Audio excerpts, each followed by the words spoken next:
하나님 말씀 디모데전서 6장 3절에서 11절을 읽겠습니다.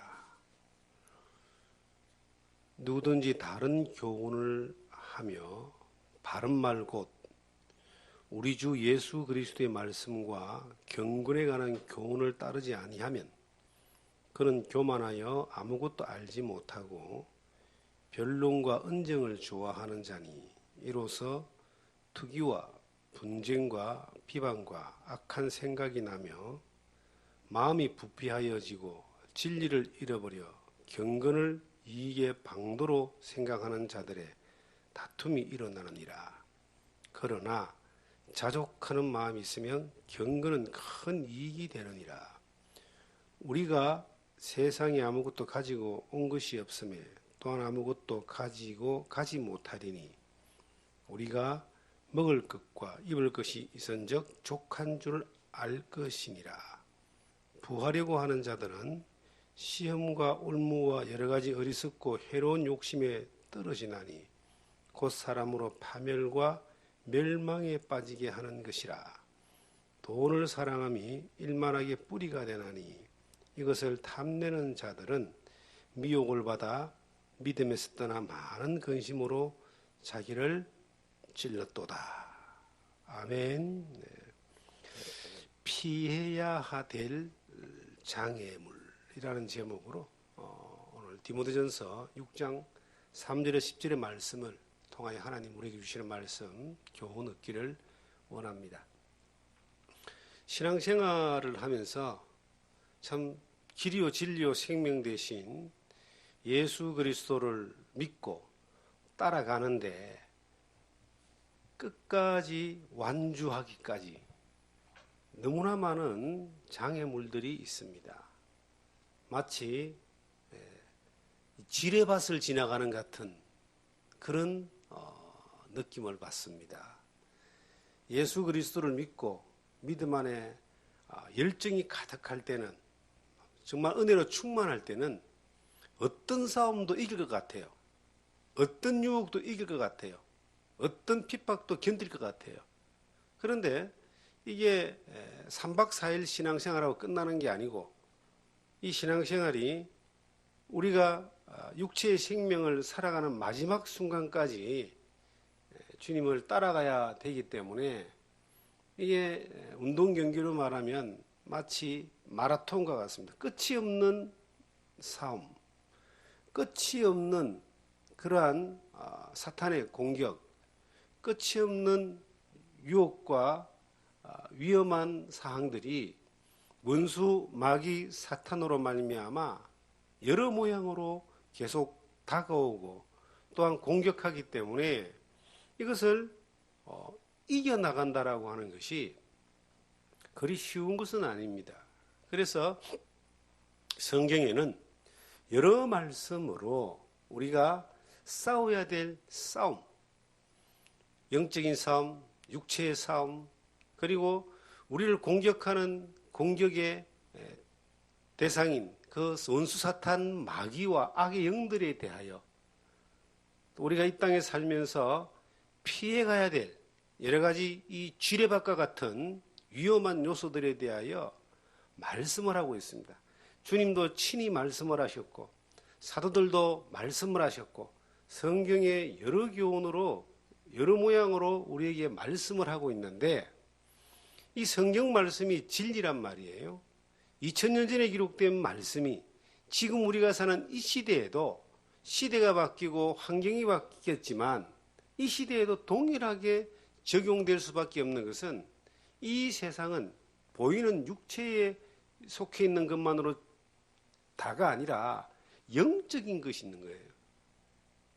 영적인 것이 있는데 영적인 악의 무리인 사탄 원수 마귀에 대하여 하나님께서 이 진리의 말씀인 성경을 통하여 우리에게 교훈하시고 경고하시고 그리고 우리가 그 영적 지뢰밭과 같은 사탄의 공격과 방해에 대하여 미리 인지하고 인식하고 피해갈 수 있는 지혜를 이 말씀을 통하여 우리에게 주셨습니다.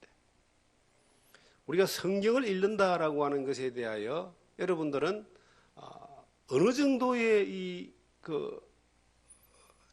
적극적인 그러한 마음 자세로 그 말씀을 받아들입니까? 요즘은 사람들이 성경을 잘 안 읽어요. 그리고 성경을 잘 가지고 다니지도 않습니다. 스마트폰 하나에 모든 게 다 들어가 있어요. 요즘 젊은이들은요, 현찰도 안 가지고 다닙니다. 지갑이 없어요. 지금부터 5년 전만 해도 현찰이 없어도 지갑은 가지고 다녔거든요. 거기에 카드라도 넣고 다녀야지만이 경제활동을 할 수 있는데 요즘은 지갑도 안 가지고 다니더라고. 스마트폰 하나만 딱 가지고 다니면 그 안에 모든 게 다 들어가 있습니다. 현찰 결제까지도 스마트폰으로 다 해버립니다. 성경 찬송이 그 안에 들어있는 것은 두말할 것도 없습니다. 어떤 사람이 나한테 이런 이야기를 하더라고요. 목사님, 요즘은 공부 그렇게 열심히 하고 머리에 담아두려고 애쓸 필요가 없습니다. 이 스마트폰만 잘 작동하는 법만 배우면 모든 지식이 이 안에 다 들어가 있습니다. 모르는 거 그냥 딱 치면 다 튀어나옵니다. 거기는 지도도 있고 사전도 있고 책도 있고 지식도 있고 뉴스도 있고 다 들어가 있습니다. 그 말이 맞는 것 같아요. 그런데 성경을 들고 다닌다고 해서 성경을 하나님 말씀을 내가 사모하는 것이 아니거든요. 스마트폰 안에 성경에 대한 성경뿐만 아니라 신학적인 지식, 어떤 교훈이 다 들어가 있다고 해서 그것이 내 것이 되지 않습니다. 성경은 단순히 하나님의 말씀을 묵상하는 것만으로도 복이 된다 그래요. 이게 들고 다니고 소유하는 것이 아니라 계속 이것이 나에게 양식이 되는 것을 묵상이라고 하는 겁니다. 이 말씀을 내가 먹고 보고 받아들여서 끊임없이 이 말씀을 내가 되새기면서 그 말씀을 따라서 살아가는 이것을 묵상이다 그래요. 복 있는 사람, 시편 1편에 복 있는 사람은 여호와의 말씀을 묵상하는 자라고 성경에 기록되어 있습니다. 그런데 요즘은 성경을 사람들이 보면서 묵상하고 말씀을 통해 하나님이 내게 주시는 은혜를 느끼는 이것이 점점 인스턴트화 돼가지고 직접 내가 먹지 않고 만들어 놓은 또 다듬어 놓은 여러 가지 양념이 들어가 있고 조리가 되어 있는 그러한 내용들은 받아들이기를 좋아합니다. 쉬우니까. 그런데 이것이 지식적으로 혹은 일시적인 어떤 감정적으로 위로가 될 수도 있고 또 나에게 힘이 될 수도 있지만 이게 영적으로 내가 이 원수 사탄 마귀를 싸워서 이기고 하나님께 영광을 돌리는 삶을 살아가는 데 있어서는 실질적인 양분이 안 된다는 거예요. 그래서 요즘 우리나라 사람들이 그런 말 많이 하잖아요. 요즘 아이들이 체격은 좋은데 체력이 약하다는 말을 합니다. 덩치는 크고 키는 이전보다 훨씬 큰데 이 체력과 지구력 이런 것이 너무 약하다. 그런 이야기들을 많이 하거든요. 마찬가지로 신앙도 겉은 화려하고 멋있게 보이는데 이 믿음의 삶을 살아가는 데 있어서 영적 전쟁 전투에는 이 버틸 수 있는 지구력도 없고 전투력도 없고 너무 연약하다는 거예요. 그것이 우리에게 지금 보여지는 하나의 이 시대의 현상입니다. 옛날에 제가 1980년도부터 예수를 믿었는데요. 그때만 해도 교회, 기독교, 목회자, 크리스찬 이러면요. 세상 사람들이 비방하기보다는 세상 사람들이 상당히 귀하게 봤습니다. 뭔가 자기들이 원래 섬기고 따르던 그러한 습관, 유교나 불교나 조상을 섬기는 것을 안 하는 것 때문에 술을 하지 않고 악한 일을 안 하는 것 때문에 비난받고 비방받는지는 몰라도 사회에서는 어느 정도 그 소수의 기독교인들이 존경받고 존중받고 그리고 뭔가 이 신비롭게까지 보여지는 그러한 경건한 그런 이미지가 있었는데 요즘은 기독교가 커지고 세력화되고 뭐 인구의 뭐 약 4분의 1 정도가 기독교를 믿는다 그러고 그렇게 거대해진 이 기독교가 매스컴에만 나오면은 불편하고 마음 상하고 힘든 어떤 일들이 계속 나오고 있습니다. 무엇이 문제일까요? 저는 문제가 이 두 가지, 이 방금 봤던 이 성경에 두 가지의 이 주님의 교훈을, 가르침을 따르지 않았기 때문이라고 그렇게 판단합니다. 이 성경에서 나오는 오늘 방금 읽은 디모데전서 6장 3절에서 10절의 말씀은 두 가지를 피해라고 이야기합니다. 두 가지가 이 신앙의 가장 위험한 이 지뢰밭과 같은 함정이라고 이야기합니다. 그 첫째가 바른 교훈에서 멀어지는 것. 다른 가르침을 받아들이는 것이고 두 번째가 돈을 사랑하는 겁니다. 부하려고 하는 겁니다. 이 두 가지에 대하여 2000년 전에 바울 사도가 디모데에게 권면을 하는 겁니다. 신앙생활하면서 믿음의 삶을 살아가면서 두 가지만 좀 피하면은 두 가지의 함정에만 빠지지 않으면 두 가지의 지뢰밭만 밟지 않으면은 하나님 앞에 경건한 삶을 살고 하나님 영광을 돌리는 삶을 살고 영적 전쟁에서 승리하는 삶을 살 수 있다. 정말 간단 명료하게 두 가지를 말하고 있는 거예요.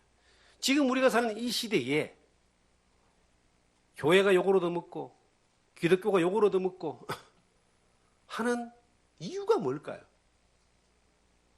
이 두 가지의 지뢰밭을 피해가지 못하고 밟아버렸기 때문입니다. 우리 개인의 삶도 마찬가지예요. 믿음에서 떠나고 믿음에서 엎어져 버리는 그러한 사람들을 우리 주변에 한번 보세요. 저는 뭐 신앙생활 한 40년 하다 보니까 끝까지 믿음 안에서 완주하고 믿음을 지키고 하나님의 영광을 돌리는 삶을 사는 사람들보다는 정말 안타깝게도 중간에 믿음에서 떠나거나 실족하거나 엎어지거나 잘못되는 사람들을 훨씬 더 많이 보고 있습니다. 정말 한때는 주를 위해서 목숨까지도 버리겠다고 했던 사람들마저도 어느 날 세월이 지나고 난 뒤에 흔적도 없이 사라지거나 어느 날 세월이 지나고 난 뒤에 안 좋은 소식들이 막 들려옵니다. 이상한 데 가서 또 헤매는 사람들도 가끔 보게 됩니다. 왜 그럴까요? 저는 이 두 가지의 문제가 있다고 봐요. 바울 사도가 디모데에게 권면하면서 두 가지를 딱 찍어가지고 그대로 딱 찍어서 요점 요약을 해서 요 두 가지만 좀 피해라. 그러면 된다.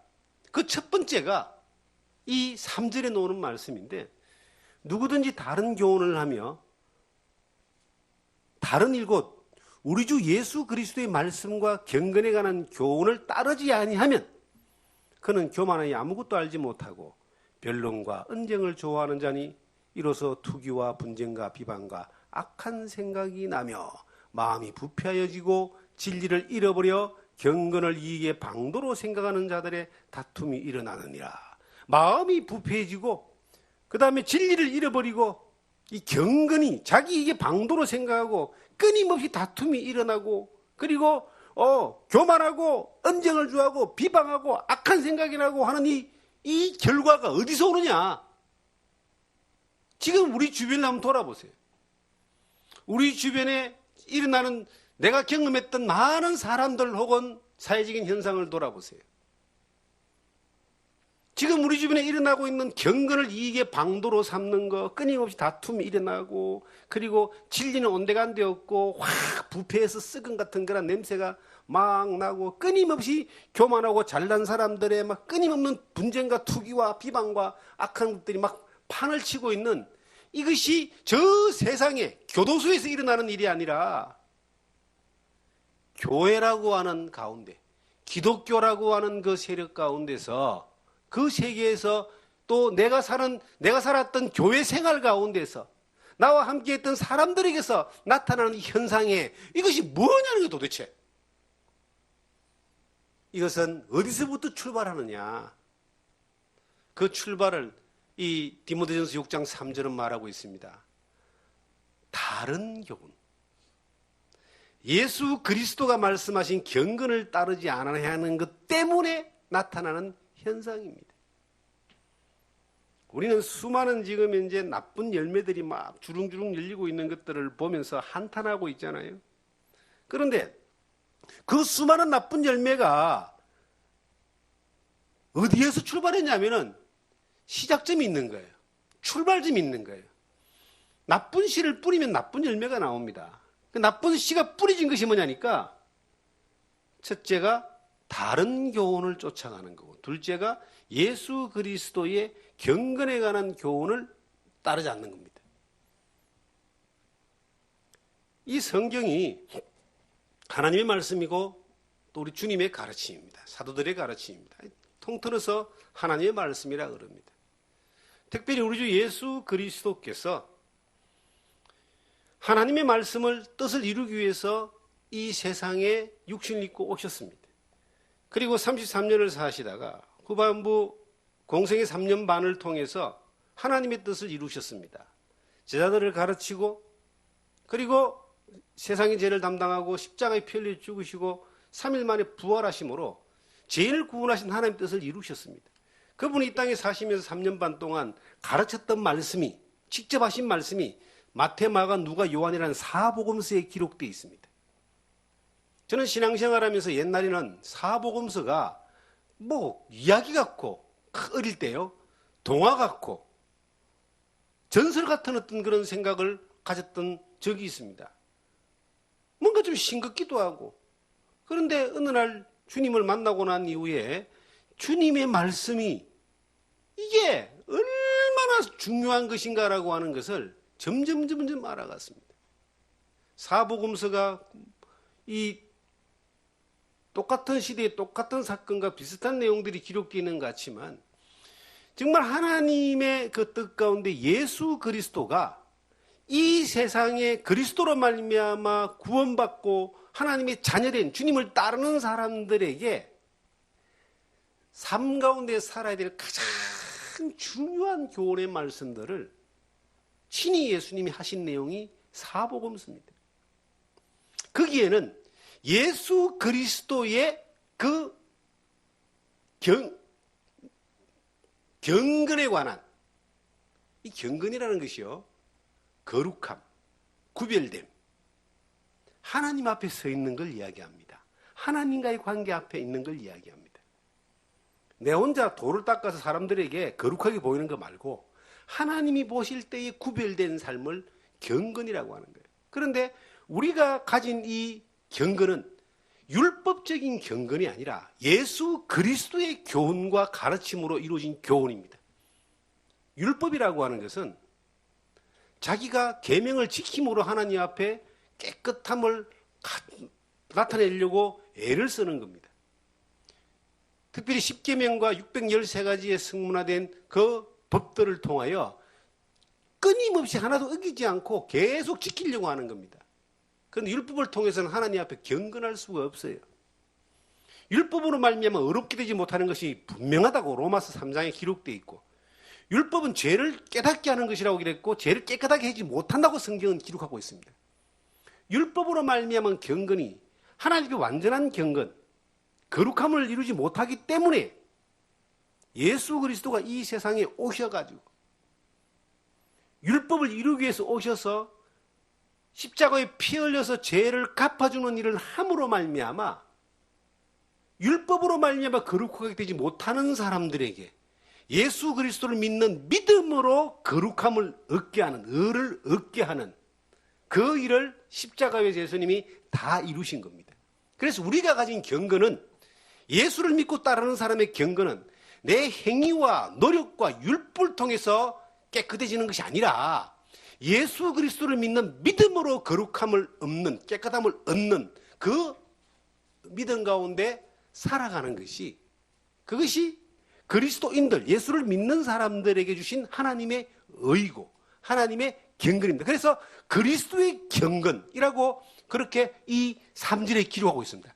다시 한번 읽어보면 3절에 누구든지 다른 교훈을 하며 바른 일 말곧 우리 주 예수 그리스도의 말씀과 경건에 관한 교훈을 따르지 아니하면, 예수 그리스도의 말씀과 경건에 관한 교훈을 따르지 아니하면 이거는 이제 부패되고 더러워지고 망하고 찌그러진다 이 말입니다. 예수를 믿는 사람은요, 예수만 믿어야 돼요. 이 상당히 중요한 지금 우린 기로에 있습니다. 예수를 믿는 사람이 예수만 믿어야 되는데 예수도 믿고 다른 것도 자꾸 인정하고 다른 것도 자꾸 이렇게 발을 문어발처럼 걸치는 겁니다. 우리를 구원하신 구원자는 예수 그리스도밖에 없습니다. 예수 그리스도에게는 천하 인간에게 구원 얻을 만한 다른 일을 주신 일이 없다고 성경은 기록하고 있습니다. 사도행전 4장에 내가 곧 길이요 진리요 생명이니 나로 말미암지 않고 아버지께로 올 자가 없다고 요한복음 14장에 말하고 있습니다. 예수님만이 구원자입니다. 그런데 예수 그리스도 외에 다른 것도 있는 것 같기 때문에 있는 것을 자꾸 찾거나 인정하거나 또 자꾸 다투니까 막 너 것도 맞고 우리도 맞고 그냥 그렇게 서로 화합하고 가자고 이상한 쪽으로 가는 겁니다. 성경에 기록될 당시에 지금부터 2000년 전에 예수님이 십자가 위에 못 박혀서 죽으시고 부활하시고 난 이후에 바로 그 다음 시대를 사도들의 시대라, 초대교회란 말도 하지만 사도들이 복음을 전했던 시대입니다. 사도행전의 시대입니다. 그런데 그 사도행전의 그 시대에 기록된 성경이 우리가 신약 성경입니다. 바울 사도가 13권의 신약 성경을 기록하고 그 다음에 베드로와 요한과 같은 분들이 또 신약 성경을 기록을 합니다. 그런데 그 신약 성경에 특별하게 나타나 있는 그 다른 교훈에 대한 가르침이 있습니다. 사도들이 역사했던 그때도 놀라운 일은 다른 교훈으로 말미암아 미혹되고 넘어가는 사람들이 많았다는 거예요. 첫째가 어떤 사람들이냐? 갈라디아 교회에 나타납니다. 갈라디아 교회에 어떤 이제 다른 교훈이, 다른 복음이 나타나냐면, 그래, 예수를 믿어? 맞아, 좋아. 그런데 예수만 믿어가지고는 구원받는 거 아니야. 예수를 믿고 난 이후에 할례를 행해야 돼. 율법을 또 지켜야 돼. 그래야지만이 구원이 이루어져. 이게 갈라디아주의 혹은 율법주의라고 이야기합니다. 이들은 율법을 지켜가지고 구원받는다고 말하지 않습니다. 예수를 믿어야 구원을 받는데 그게 완전하지 않아. 예수를 믿고 다시 할례, 율법을 지켜야 돼. 그런데 이런 류의 이 율법주의적인 그러한 다른 교훈이 우리가 볼 때는 저기에 속을까 그러죠. 놀라운 건 다 속아 넘어가는 거예요. 갈라디아 교회가 다 속아 넘어갔어요. 그래서 이 바울 사도는 갈라디아 교회를 향해서 그것은 다른 복음이다. 다른 교훈이라는 뜻이 다른 복음. 예수 그리스도 외에 또 뭔가 하나 덧붙여야 된다면 그건 전부 다 다른 복음이야. 가짜 복음이야. 여기를 잡으시고 갈라디아서 1장을 한번 보겠습니다.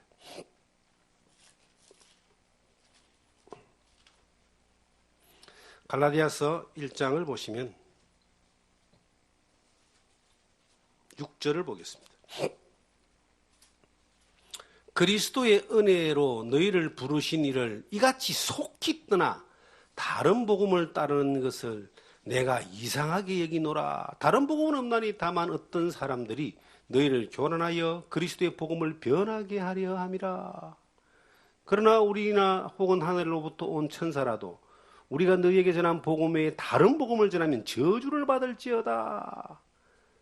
여러분, 다른 복음이 있어요. 다른 복음은 저주를 받습니다. 너희가 이렇게 속히 떠나서 다른 복음을 쫓아가냐? 갈라디아서 3장 1절 2절에 보시면요. 가까이 생각 찾아보겠습니다. 어리석도다 갈라디아 사람들아, 예수 그리스도께서 십자가에 못 박히신 것을 너희 눈앞에 밝히 보이거늘 누가 너희를 꾀드냐? 내가 너희에게서 다만 이것을 알려 하노니 너희가 성령을 받은 것이 율법의 행위로냐 혹은 듣고 믿음으로냐? 너희가 이같이 어리석으냐? 성령으로 시작하였다가 이제 육체로 마치겠느냐? 성령을 받은 것이 율법의 행위로냐 듣고 믿음으로냐? 성령을 받는 것은요, 구원받는 걸 이야기합니다. 죄사함 받는 걸 이야기합니다. 하나님 자녀 되는 걸 이야기합니다. 거듭나는 걸 이야기합니다. 율법의 행위로 아니지 않느냐? 예수 그리스도가 십자가에 하신 일을 듣고 믿음으로 내가 받은 거 아니냐? 그런데 어떻게 이렇게 어리석게 뻗어 넘어갔냐? 갈라디아 교회의 가장 큰 문제, 예수만으로 구원이 이루어지지 않고 예수도 믿지만 율법도 행해야 된다. 우리 시대 어떨까요? 여러분, 지금 살아온 시간들을 가만히 돌이켜보세요. 예수 그리스도만이 나의 구원자이시고 그분만을 따르고 그분만을 믿고 그분만을 전하고 그분만을 사모하며 사는 사람들은 세상에 별 이단이고 사이비고 다 나타나도 흔들리지 않습니다. 그런데 예수 그리스도만을 믿는 믿음이 부족한 거야. 늘 허전한 거야. 예수 그리스도만을 따르기에는 이게 좀 부족한 것 같아. 그래서 다른 걸 자꾸 관심을 가지다 보니까 그 예수 그리스도 플러스 다른 게 들어오는 게 뭐냐니까 사이비 이단이라는 겁니다. 지금 우리 시대에 뭐 신천지가 판을 치고 그 안상홍 정인의 하나님의 교회라는 게 판을 치고 뭐 문선명이가 판을 치고 지나가는 시대에 뭐 박대선이가 판을 치고 조희성이가 판을 치고 그리고 또 교회 안에서 이상한 부류의 인간들이 막 나타나가지고 자기가 뭐 메시아니 뭐 메시아의 대리자니 뭐 선지자니 하고 막 나타나는 이 모든 것들이 잘못된 다른 교훈인데 그게 왜 먹히느냐는 겁니다. 왜 사람들이 거기에 넘어지고 엎어지고 미혹되고 그렇게 되느냐는 거예요.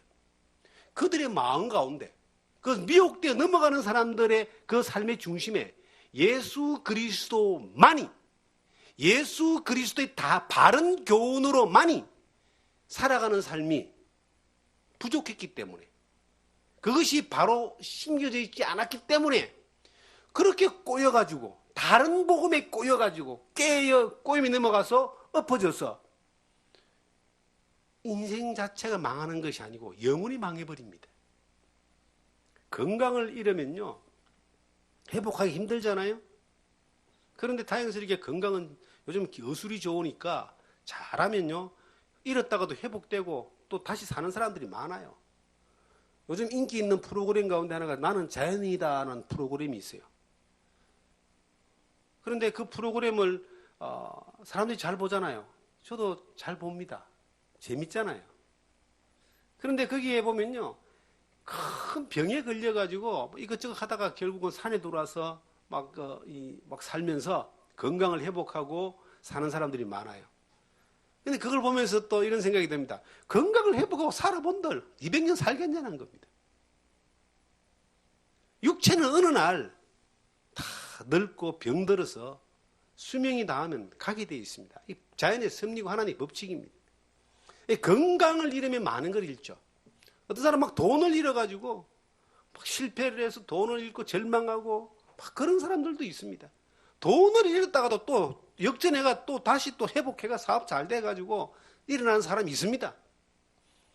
그래 일어나도 그게 몇백 년 삽니까? 그런데요 영혼을 망쳐버리면 믿음을 망쳐버리면 이건 다 잃어버리는 거예요. 회복하기가 참 힘듭니다. 왜냐하면 악한 세력, 사탄, 원수 마귀는요 어쨌든 한 사람이라도 더 예수를 바로 못 믿게 해요. 한 명이라도 더 망가뜨리는 게 사탄의 본업입니다. 한 번도 씌워본 적이 없는 사탄의 본업은요 예수 안 믿는 사람은 영원히 못 믿게 만들고요 예수 믿는 사람, 잘 믿는 사람은 바로 못 믿게 만듭니다. 끊임없이 사탄은요 공격하고 함정을 파고 유혹을 하고 넘어뜨리려고 하고 끊임없이 그렇게 사탄은 일하고 있는 거예요.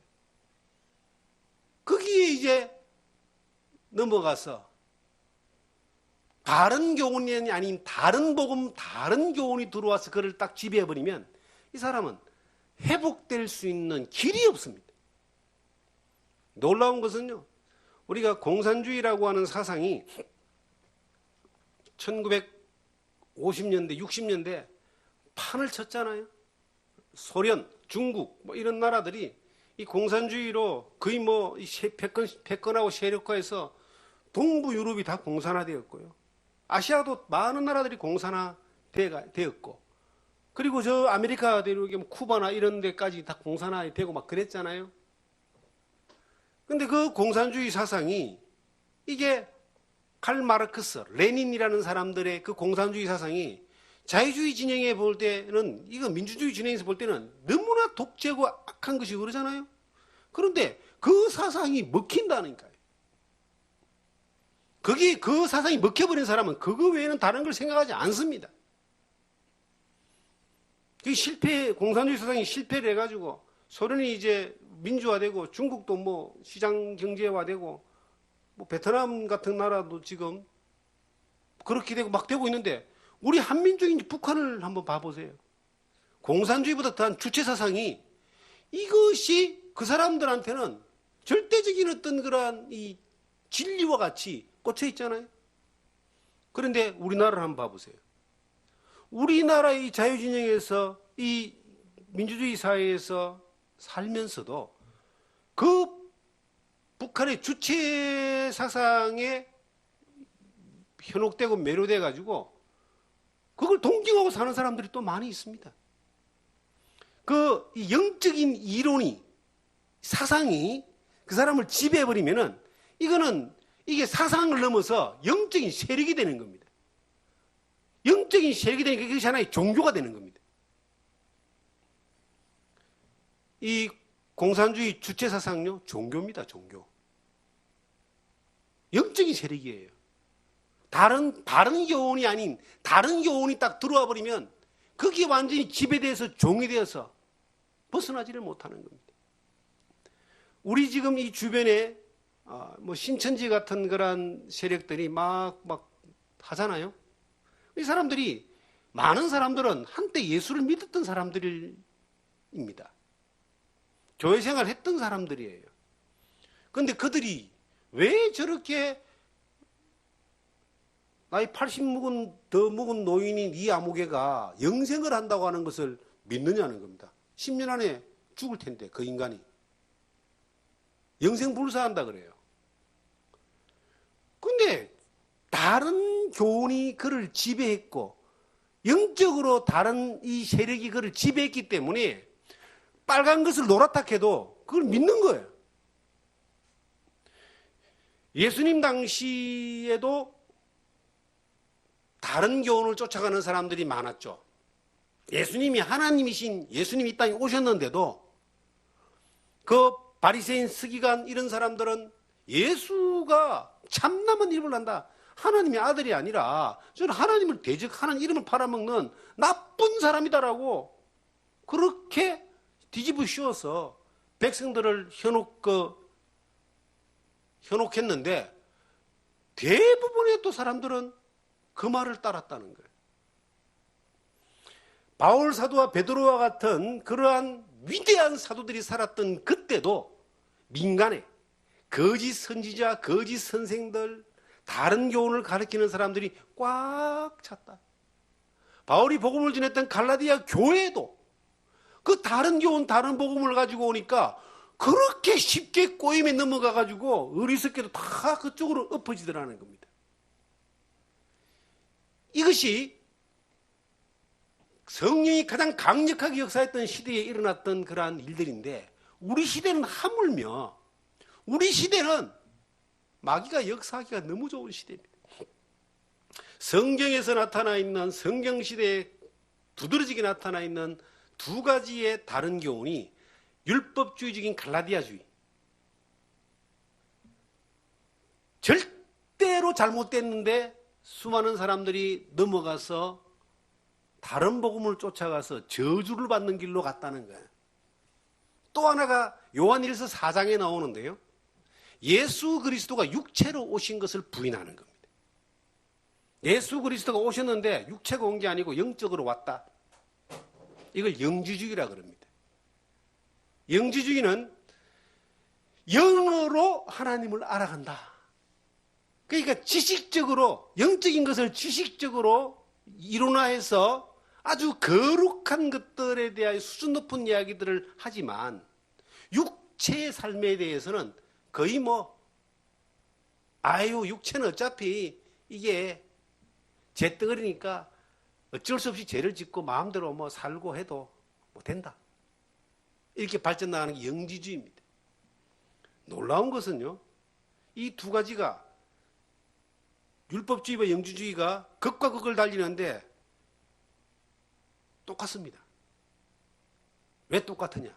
다 예수 그리스도의 바른 교훈을 따르지 않는 건 똑같은 거예요. 다 자기중심적인 사상에서 나오는 거예요. 사람들이 따라가는 길입니다. 지금 우리 시대에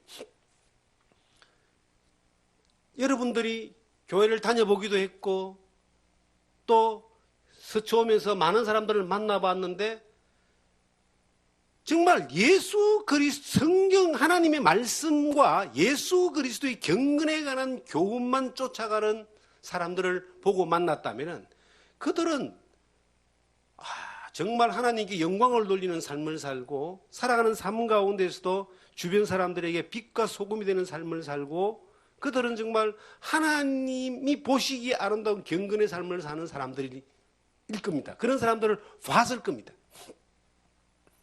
그들은 하나님의 말씀과 그리스도의 경건에 관한 그런 바른 복음 가운데서 사는 사람들이 있습니다. 많이 있습니다. 그런데 우리의 마음을 상하게 하고 분쟁이 일어나고 다툼이 일어나고 교만하고 그리고 온갖 이 이익에 쫓아서 그냥 무리를 짓고 문제를 일으키고 하는 그러한 사람들을 여러분들이 지나오면서 보거나 거기에 내가 그 현상을 경험했다면 그 안에 뭐가 없느냐? 십자가가 없고 교회가 없는 게 아니에요. 목사가 없고 장로가 없는 게 아니에요. 모든 거 다 갖춰져 있는데 딱 빠진 게 뭐가 없느냐? 예수 그리스도의 경건에 관한 교훈과 바른 말씀, 복음이 없기 때문에 그렇습니다. 그것이 없으니까 일어나고 있는 모든 현상들은 이게 마귀가 판을 치는 겁니다. 병균이 제일 많은 데가 어디예요? 병균이 제일 많은 데가 병원입니다, 여러분. 사탄이 가장 크게 역사하는 데가 어디예요? 교회입니다. 끊임없이 교회와 하나님의 말씀을 전하는 것을 공격의 대상으로 삼는 거예요. 지금 우리가 사는 이 시대에도 엄청나게 많은 공격들을 사탄은 교회를 향해서 하고 있습니다. 성도들을 향해서 하고 있습니다. 그런데 면역이 약하면은 바로 넘어지는 거예요. 우리가 영적 면역이 하나님의 말씀과 그리스도에 대한 바른 경건에 관한 교훈이 우리 안에 충만하게 채워져 있으면 끊임없이 사탄이 공격을 한다 할지라도 다 이겨내는 거예요. 버텨내는 거예요. 도리어 승리하는 겁니다. 그런데 그것이 없으니까 조금만 공격만 당해도 바로 엎어지고 바로 쓰러지고 바로 그냥 주저앉아 버리는 겁니다.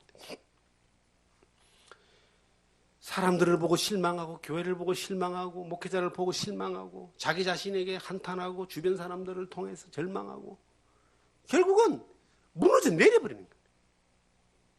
지금 우리 시대는 무엇이 이 교회를 이 우리의 믿음을 공격하느냐?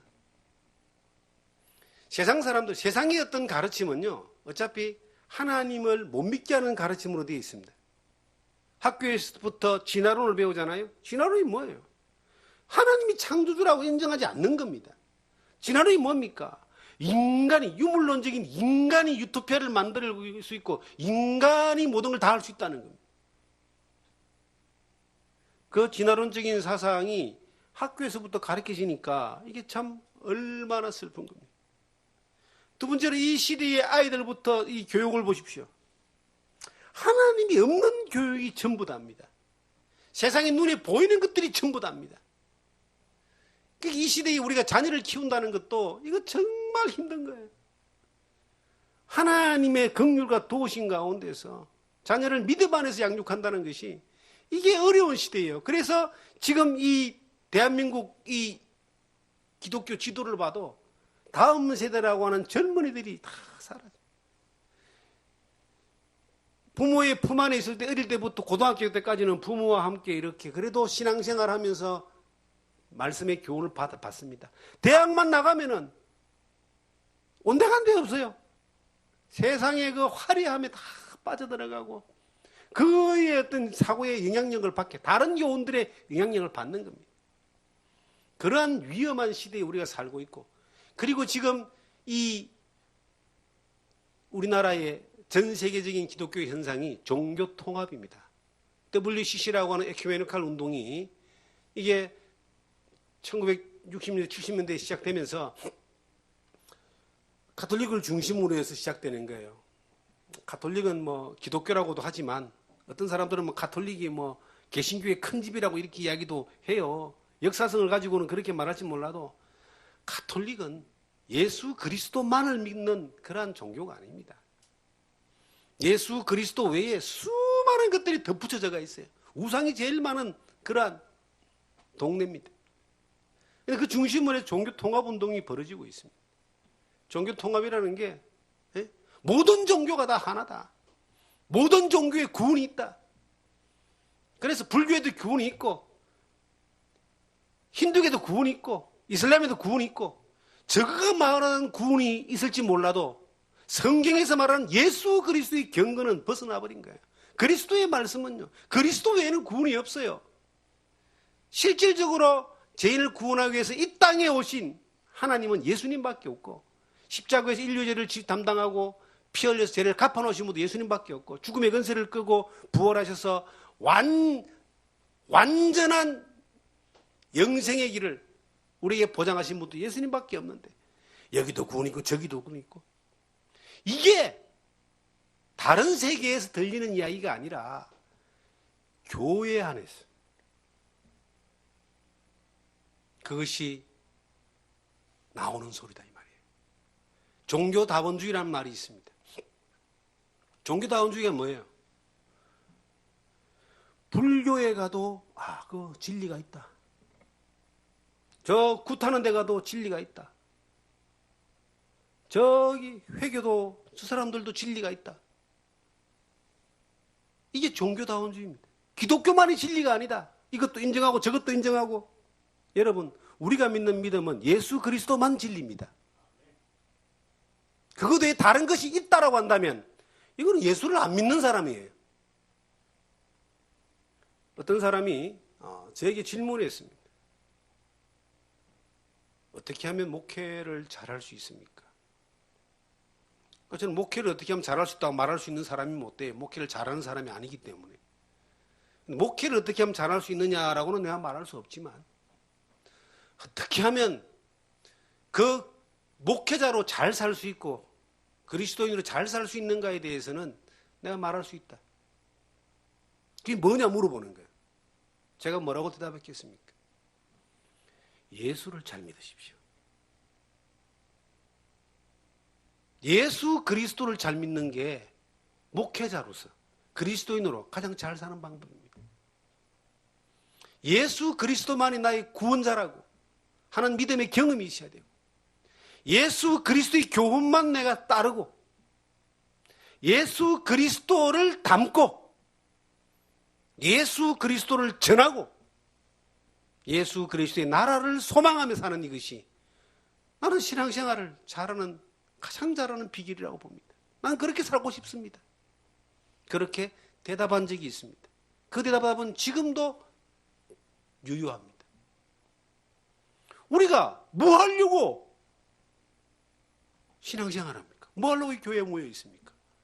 예수님을 믿고 예수님을 따르고 예수님을 전하고 예수님을 닮아가는 겁니다. 그거 외에 다른 거 하나도 있어서는 안 된다고 봐요.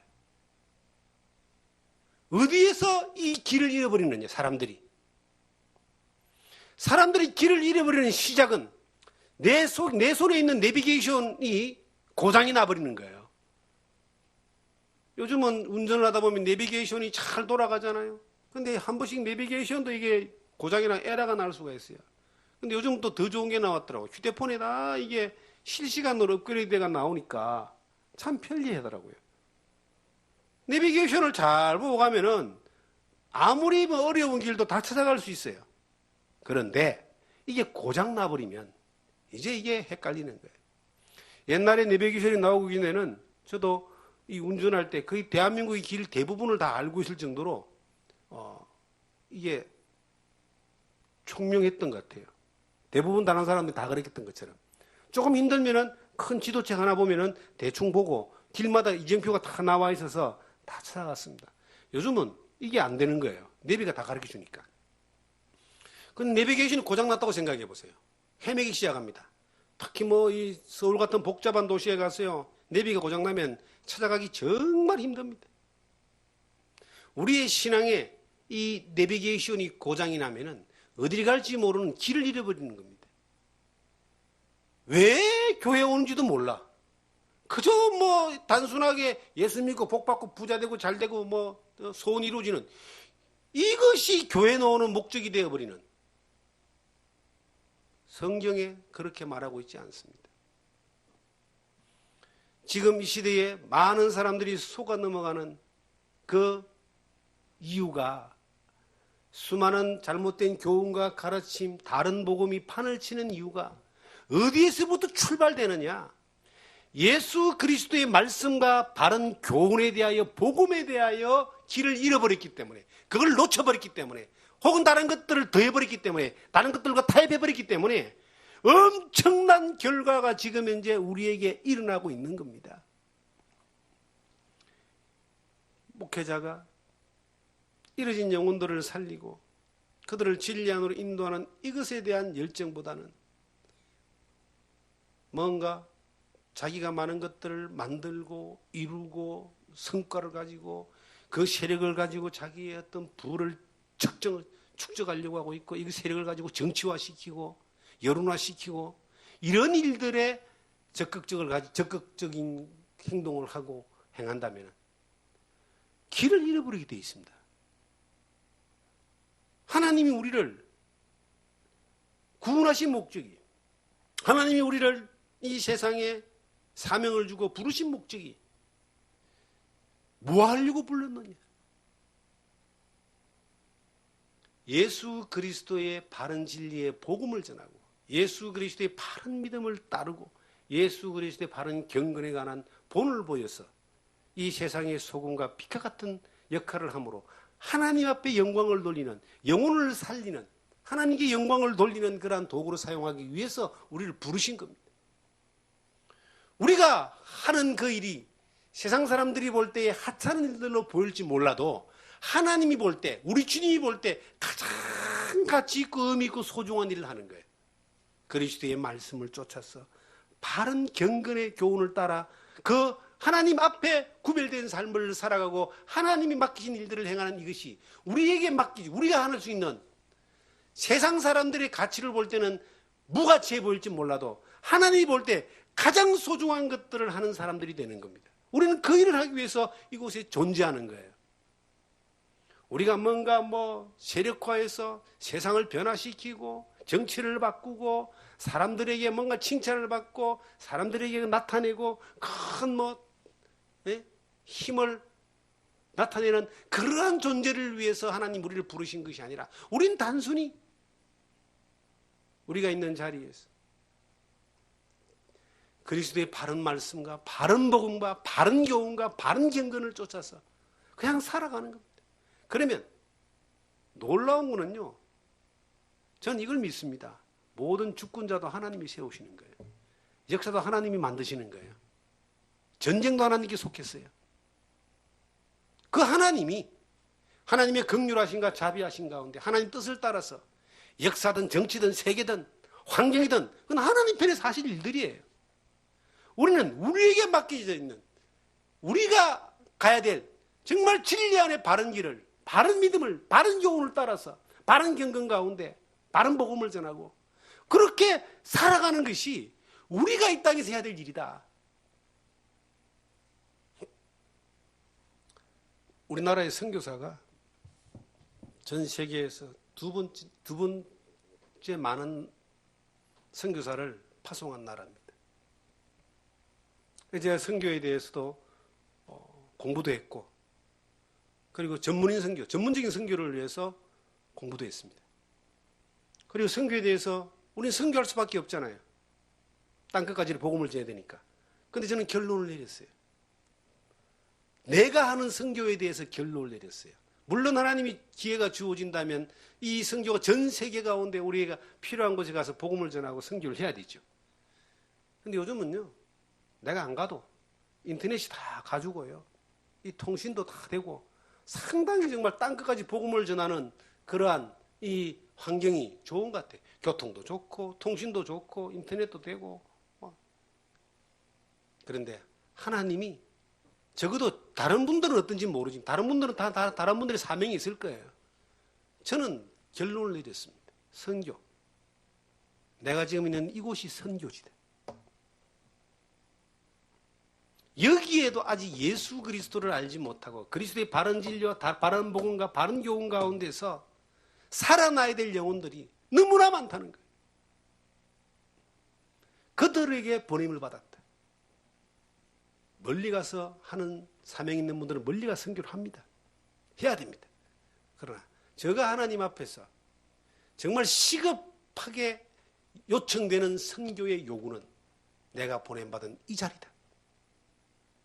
여기에서 바른 예수 그리스도의 복음과 바른 예수 그리스도의 말씀과 바른 예수 그리스도의 경건과 바른 예수 그리스도의 교훈을 전하고 가르쳐서 각 사람을 세워서 그들을 보내는 이것이 선교다. 내게 맡겨진 선교다. 저는 이렇게 정리가 되어 있습니다. 그래서 시간을 낭비할 수가 없는 겁니다. 하나님이 일하신 가운데서 우리에게 하나님이 하시는 그 가운데서 거기에 통로가 되고 그 일을 향해서 나아갈 때 하나님 어떤 일을 맡기시고 이루실지는 그건 하나님이 하신 일입니다. 우리가 한 가지를 믿어야 돼요. 하나님은 주무시지 않고 하나님은 살아계시고 하나님이 하나님의 일을 친히 하신다는 걸 믿어야 됩니다. 그거 못 믿으면요, 하나님의 일을 지가 하려고 해야 돼. 하나님이 얼마나 기가 차겠어요. 그 하나님이 하시는 가운데 나에게 맡겨진 일들의 소명과 사명을 가지고 내가 하나님 앞에 하루하루 행할 수 있다면 하나님은 어떤 일을 하실지 날마다 기대해도 좋습니다. 놀라운 일을 하실 줄 믿습니다. 그 믿음 가운데서 정말 실패하지 않는 이 수많은 이 다른 교훈의 이 악한 세력의 지뢰밭 가운데서 정확한 믿음의 정도를 걸어가며 하나님 앞에 놀라운 역사에 쓰임받는 여러분과 제가 되기를 주님의 이름으로 축원합니다.